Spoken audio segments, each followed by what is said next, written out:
Women and reform movements in India. It is said that women in ancient India enjoyed equivalent status and rights with men in all spheres of life. Further, women were properly educated in the early Vedic period. The condition of women in society deteriorated more during the medieval period. During that time, several evil practices like child marriage, sati, and female infanticide were practiced largely. Parda system was started. These women were also forced to practice zanana. The Rajput women of Rajasthan practiced Johar, which refers to the practice of the immolation of all the wives and daughters of conquered warriors for avoiding arrest and subsequent molestation by the enemies. Polygamy was common in Hindu Kshatriyas. At the same time, many women excelled in arts, literature, and music. Women were also rulers in the medieval period. Some of the great women rulers were Razia Sultan, the Gond Queen Durgavati, Chand Bibi, and Noor Jahan. In spite of all these successful women, the condition of the poor Indian women was the same. During that period, girls were married at a very tender age. Sati was also practiced, where women were forced to jump into the funeral pyres of their husbands. Devdasi tradition, where girls were married to deity or trees, was common in southern India. Modern India witnessed some developments in the status of women. There were many women reformers in India who worked for the betterment and upliftment of their other female counterparts. During the British rule, the Indian society suffered from various ills. The chief among them was the indifferent attitude of the society towards women. Social evils. Women suffered from many social evils. They were low status of women. The woman was socially subordinate to the man in one or the other way. She had never been permitted to live independently. She was considered inferior to man. Neglect of female education. Women were often neglected in the field of education. Child marriage. Children were married at a very young age, when this ceremony carried no meaning to them. In case the child husband died, the child bride became widow and suffered all her life. The dowry system. The marriage of a girl was almost impossible without a suitable dowry. Many poor girls had to remain unmarried or commit suicide to relieve the agony of her parents. Female infanticide. To some people, birth of a daughter was a curse. As such, they used to kill them the moment they were born. The sati system. Sati was regarded the noblest virtue for a widow, to burn herself on the funeral pyre of her husband. If they hesitated, the so-called priests and relatives would push them into the flames. It only proves how the society had tortured the women. No permission for widow remarriage. Men could marry as many times as they liked, but a woman, if widowed, was regarded as a burden both on the family as well as on the society. She commanded no respect and lived a life of neglect and despair. Absence of independent status. A woman without her husband had a low status in society. Excesses on the working women, that is, peasants and labourers. The women peasants were supposed to work on the field as well as to look after the household. But, in spite of putting longer hours of work than their male counterparts, they were paid less wages. They were subjected to worst exploitation. No right of a Hindu woman to inherit property. In the Hindu society, a woman had no right to inherit property. Sad plight of Muslim women. Divorce among Muslims is so simple that generally the Muslim women dreaded it. Besides the custom of polygamy, which allowed their men to marry more than one time, made the life of the Muslim women more miserable than the Hindu women. Exception to the general pattern. Even under the degrading conditions, some women rose to high positions in the society. The names of Razia Sultan, Chand Bibi, Noor Jahan, Ahilya Bai, Zeenat Mahal, etc. shine in the medieval sky like stars. But these instances are merely exceptions that don't change the pattern or prove the myths of women's noble life. Different reformers condemned these atrocities from which the women suffered. They held debates about sati, widow remarriage, child marriage, the age of consent, and other such social evils, and embarked upon a crusade against these evils. Why did so many reformers focus on the women's conditions? Now, a question generally arises as to why so many reformers focused on women's condition in society. The reformers felt that nothing can be done to remove the different evils prevalent in this society if the mothers were illiterate. They felt that if they wanted to liberate their country from political slavery and foreign rule, they first of all would have to set their house and society in order. They also worked to cure the society of all its ills. They considered liberty as an important pillar of democracy, as is equality. Without equality, democracy cannot be complete. So, the Indian reformers tried to give equal status to women in every field by improving their lot. Work of some reformers in improving the condition of women deserves special mention. The work of reformers. Bengal. Raja Ram Mohan Roy. Raja Ram Mohan Roy belonged to an educated and respected family of Hooghly, Bengal. He was a great scholar, religious reformer, social reformer, educationist, journalist, and an internationalist. In 1828, he founded the Brahmo Sabha, a group of progressive thinkers, which was renamed as Brahmo Samaj in 1830. He undertook the task of social reforms. His main ideas and contributions were: he fought against the sati system, which was declared a crime and was made punishable according to law. He highlighted the need for the upliftment of women and advocated remarriage of widows. He opposed child marriage and infanticide. He attacked polygamy. After the death of Raja Ram Mohan Roy, Keshab Chandra Sen organized a new Samaj called the Brahmo Samaj of India. The new branch exercised great influence in the struggle for social reform. It encouraged the education of women, campaigned for widow remarriage, and legislation to prevent child marriages. Ishwar Chandra Vidyasagar. Ishwar Chandra Vidyasagar was a great scholar, reformer, rationalist, and humanist. He was a staunch supporter of women's education. His greatest contribution was to the cause of women's upliftment and girls' education. The Widow Remarriage Act, 1856, was brought about by the uprising efforts of Ishwar Chandra Vidyasagar. Swami Vivekanand. Swami Vivekanand laid emphasis on humanism and did away with the feelings of high and low and the inequality of women. He laid emphasis on women's education and equal status for women in society. Maharashtra.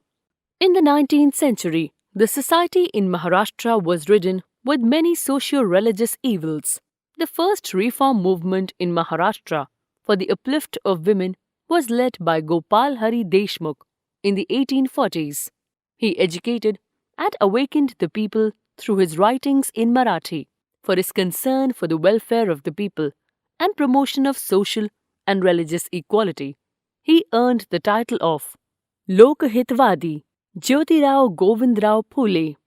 Jyotirao Phule is popularly called Jyotiba or Mahatma Phule.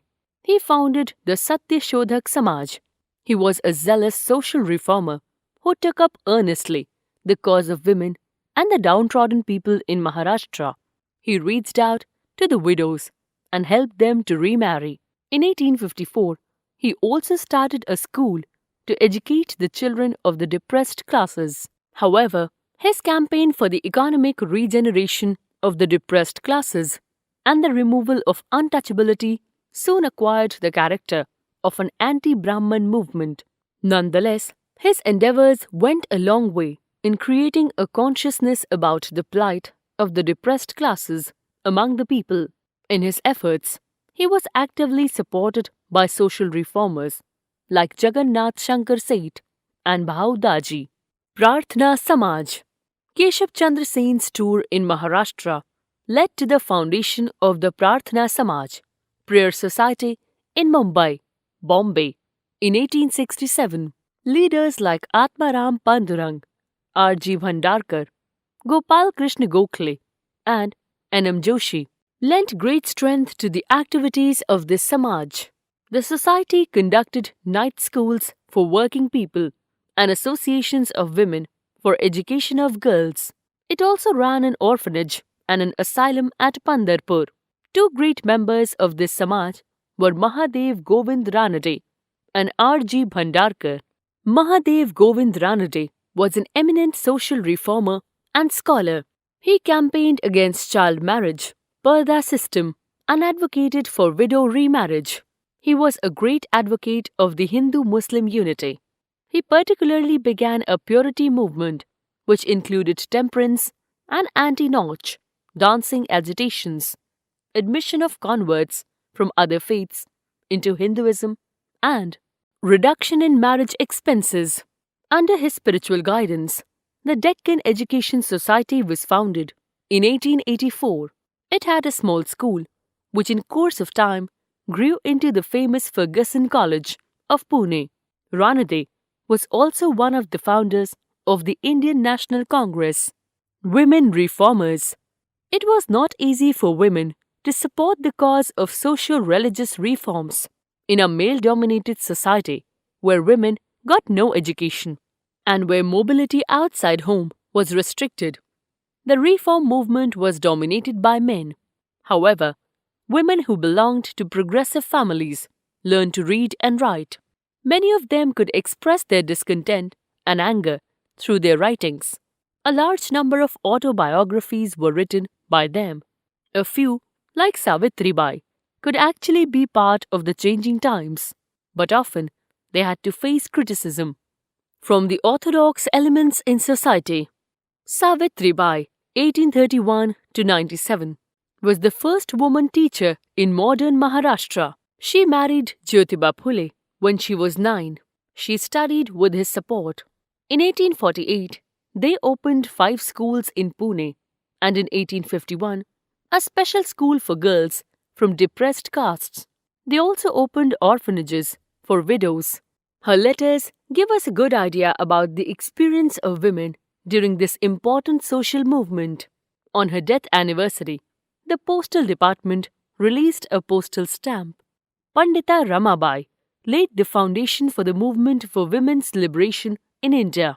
She travelled to England in 1883 and USA between 1886 and 1889 to raise money for Sarada Sadan, the widow's home in Pune.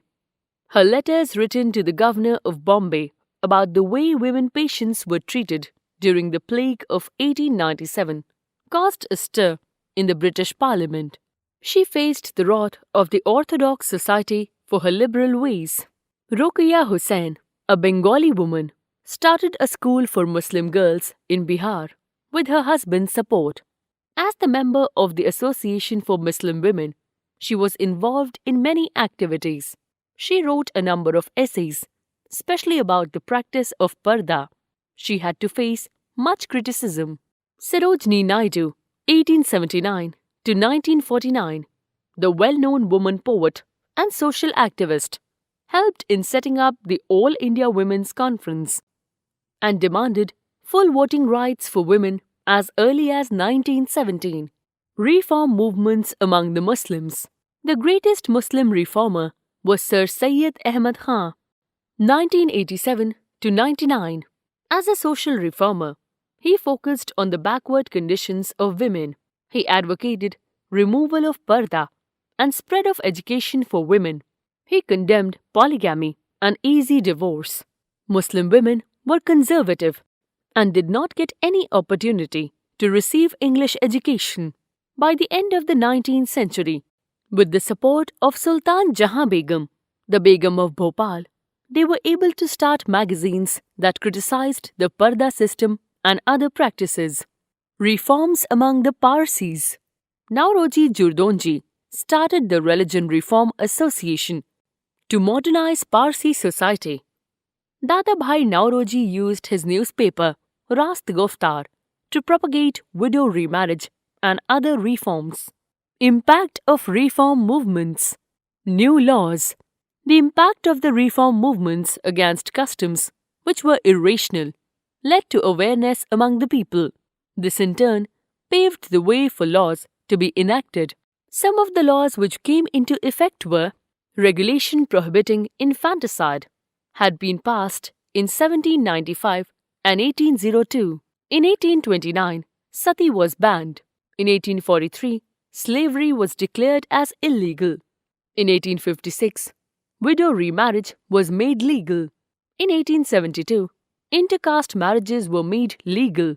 In 1972, according to the Sharda Act, the marriageable age of girls was made 14 years, and for the boys, it is 18 years. Women were also encouraged to be educated by the efforts of many reformers, and they were also given the right to inherit property. In spite of the improved status, some evils relating to women still prevail. Although women in India are still facing some discrimination in minor parts of the country, especially in the rural communities and in some cultures, but the trend is positive. The rights of women have been improving steadily, and now women face equality in many important fields of human life, including the right to vote, to stand for government, in many job situations, in education, in armed forces, in many commercial departments, in religious duties, etc. However, much work still needs to be done for the women to achieve complete equality.